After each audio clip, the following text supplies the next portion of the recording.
అన్వేషిత అన్వేషిత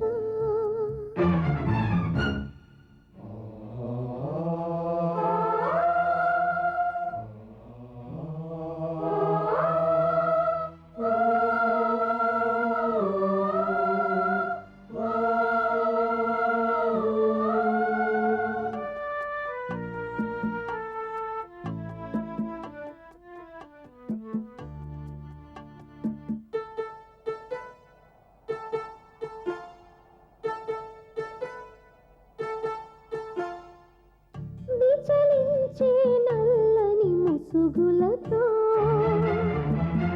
విషమించే అసురుల విసురులతో వలలో చిక్కిన గువ్వలా వరదకు బెదిరిన లేగలా విలవిలలాడుతున్నావు నీ వేదన తీర్చే వారెవరు విధి వంచిత విషవలయిత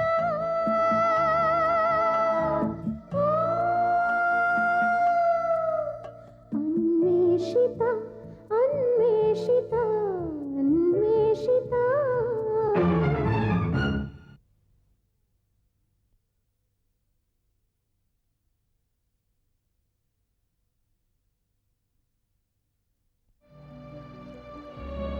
సుపర్ణ, నువ్వు వెంటనే ఆమెను అన్వేషించాలి. ఎంత త్వరగా వీలైతే అంత త్వరగా ఆమెను చేరుకోవాలి. ఆమె ప్రాణ సంకటంలో ఉంది. కానీ ఆ భీష్టి నాయక్ ముందుగా సుపర్ణని చేరుకో. ఆ భీష్తి నాయక్ని చిత్తు చేసే మార్గం నీకే స్ఫురిస్తుంది.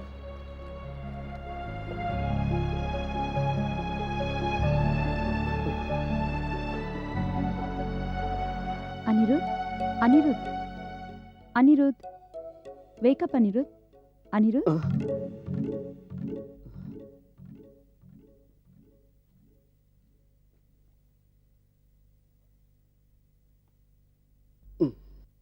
ఎలా ఉంది ఇప్పుడు నీకు? Feeling fresh?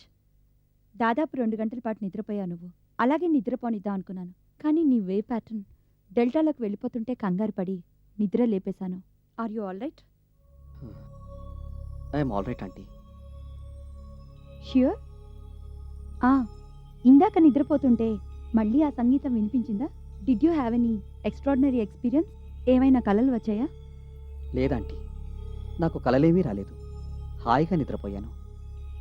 I think I'm all right. Thank you aunty. వస్తాను.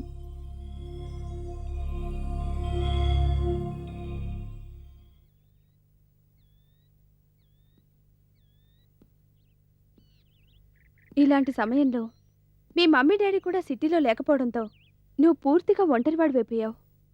వాళ్ళిద్దరూ ఇక్కడ లేకపోవడమే మంచిదైంది అంకిత. లేకపోతే అనవసరంగా వర్రీ అయ్యేవారు. ముఖ్యంగా మమ్మీ మళ్ళీ గతంలోలాగా బాగా అప్సెట్ అయ్యేది. నాకేదో అవుతుందని బెంగ పెట్టుకునేది. దీనంతటి గురించి ఎలా రియాక్ట్ అవ్వాలో నాకు అర్థం కావడం లేదు అనిరుద్.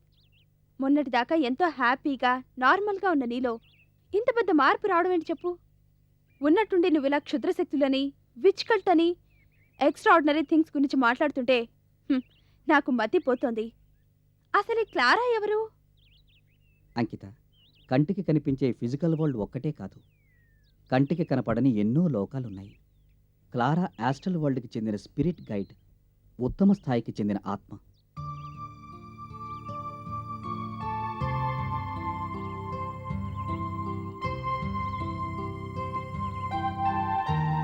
ఎవరైనా చిక్కు సమస్యల్లో ఇరుక్కున్నప్పుడు, దిక్కుతోచని దుస్థితిలో ఉన్నప్పుడు సూక్ష్మ మండలంలోని స్పిరిట్ గైడ్స్ తమ సహాయం అందిస్తూ ఉంటారు.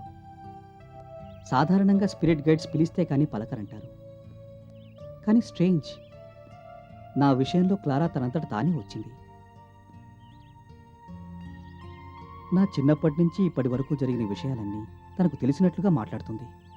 ముందు ఆమెతో మాట్లాడడానికే సందేహించాను. ఆ సంగీతం మాటిమాటికి నాకు వినపడటంతో నాకేదో అవుతోందని కంగారు పడ్డాను. కానీ అనిరుద్, ఇవన్నీ నువ్వు నిజంగానే నమ్ముతున్నావా? ఫ్రాంక్గా ఓ విషయం చెప్పనా? నువ్వేమీ అనుకో కదా? ఇలాంటి ఫెంటాస్టిక్ విషయాల గురించి ఇంకెవరితోనో చెప్పావంటే నిన్ను ఆట పట్టిస్తారేమో. నేను ఇంకెవరికో చెప్పుకోలేదే. నా బెస్ట్ ఫ్రెండ్ అంకితతో చెప్పుకున్నాను. నువ్వు చెప్పు, నేను మాట్లాడుతోందంతా నీకు పిచ్చి మాటల్లా ఉన్నాయా? ఏమో, నేనేది చెప్పలేకపోతున్నాను.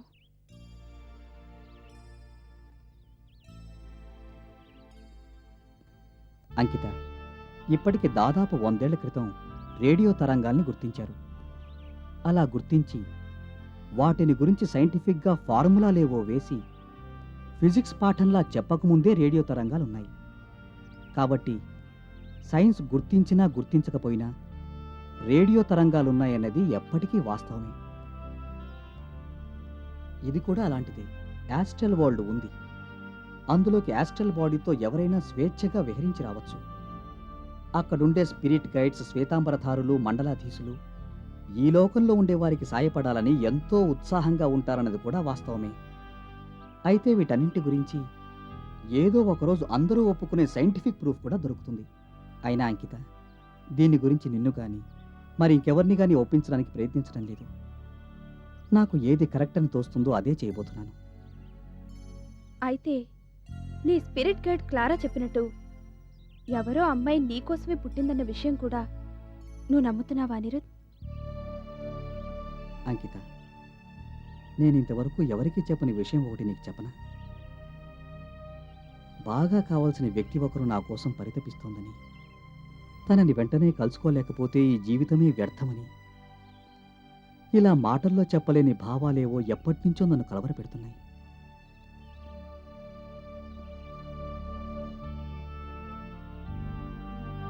కానీ ఇలాంటి అనుభూతులకి గత 12 ఏళ్లుగా ప్రయత్నపూర్వకంగా దూరం ఉంటూ వచ్చాను నేను.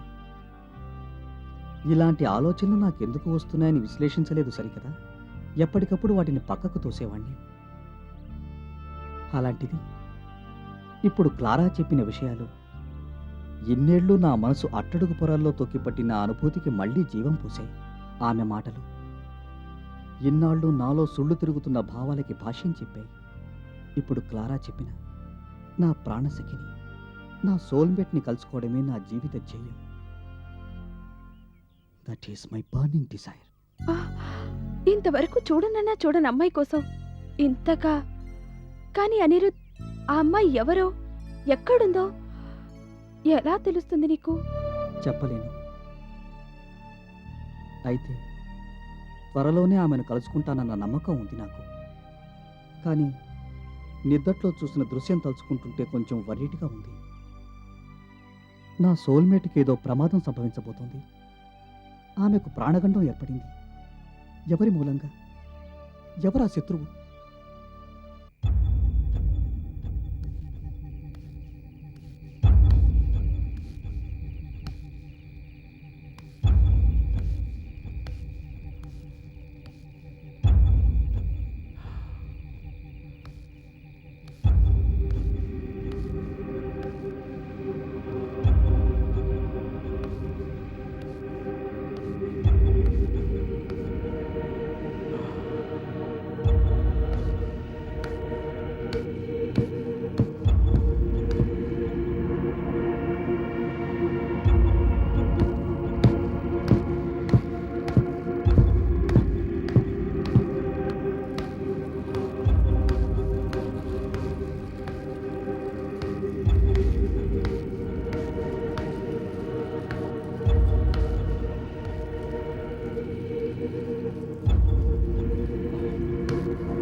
వీనస కరకింకర ధన్యుణ్ణి ధన్యుణ్ణి.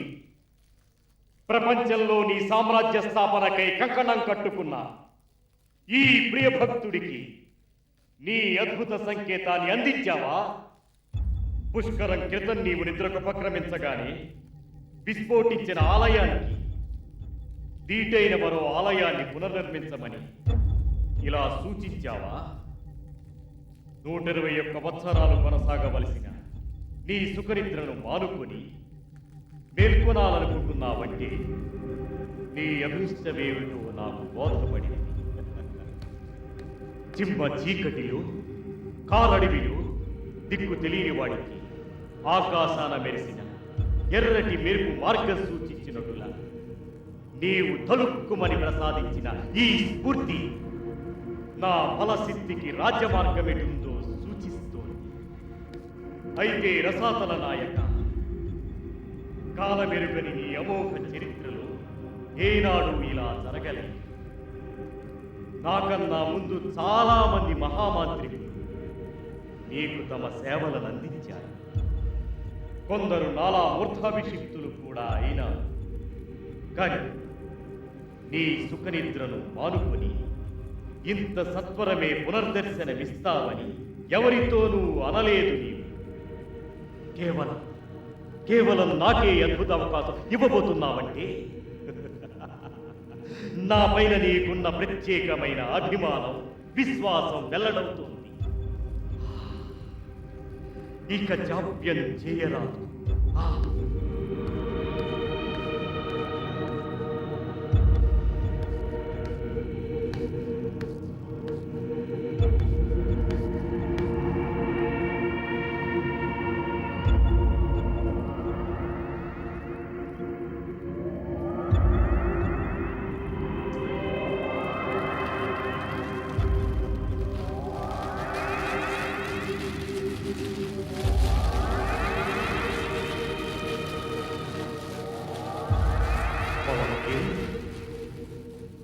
Mawakil.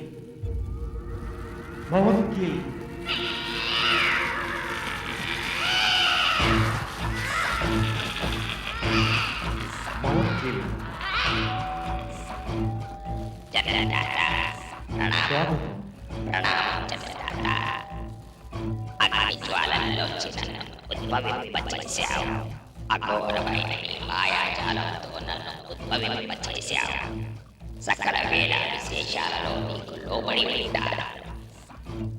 నువ్వు లేనిదే నాకు స్వతంత్రంగా మనుగడ లేదు. విశేషమైన మంత్రశక్తితో నన్ను సృష్టించావు. నీ ఆజ్ఞను శిరసావహించడమే నా జీవిత ధ్యేయం. దివ్యాంశ సంభూత మహానాయక, ఆజ్ఞాపించు. మవక్కిల్, గాఢ నిద్రలో ఉన్న రసాతల నాయకుడు కొన్ని క్షణాల క్రితమే నా మనోనేత్రాల ముందు మెదిలాడు.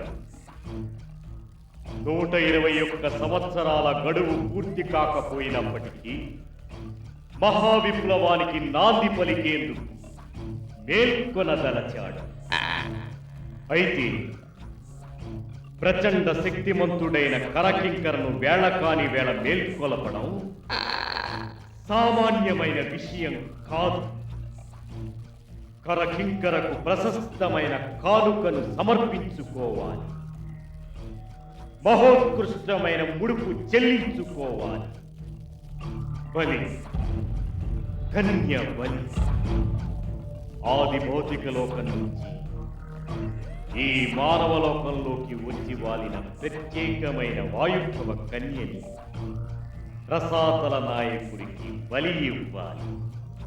మవక్కిల్, ఈ పని క్షణాల మీద జరిగిపోవాలి.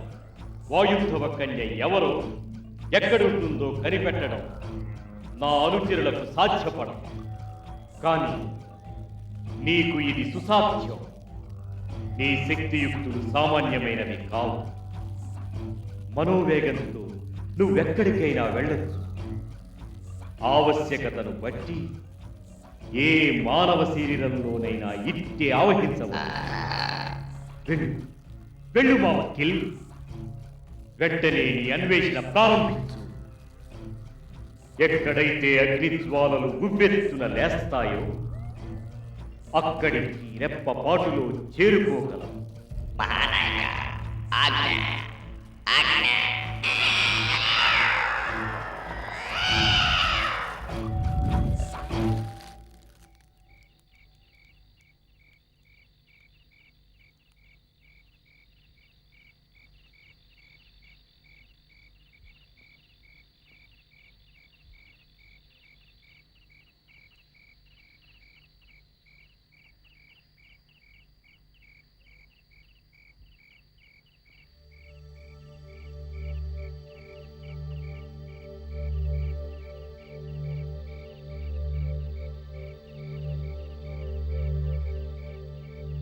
రాఘవయ్య, ఏమ్మా?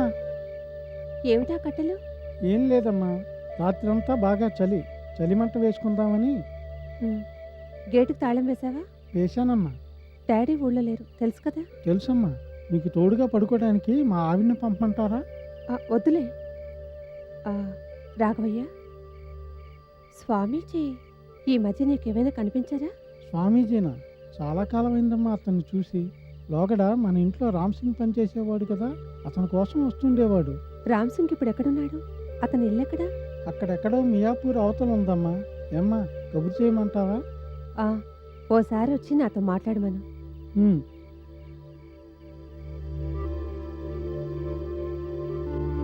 అదే డాడీ లేని టైం చూసి రమ్మను.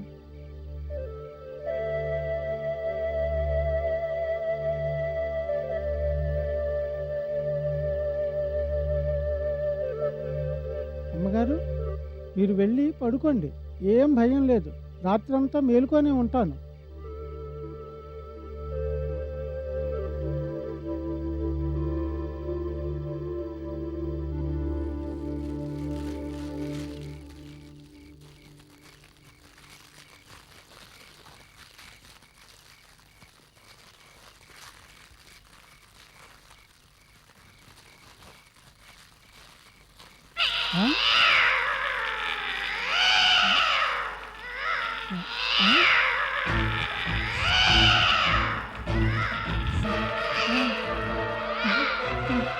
నాకు ఈ శరీరం కావాలి.